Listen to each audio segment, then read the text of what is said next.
Hey guys, continuing with the series of fan film and photo shoot props.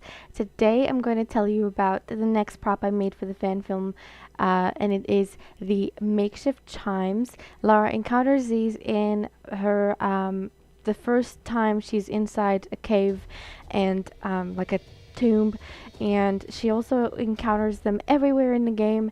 These are supremely easy to make and a fantastic addition to whatever project you're working on.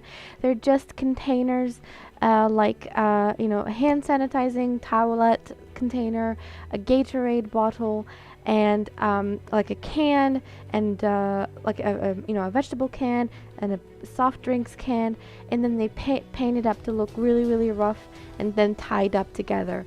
That's all there is to it, and it's perfect, and it adds the absolute most amazing touch to your project, photo shoot or fan film.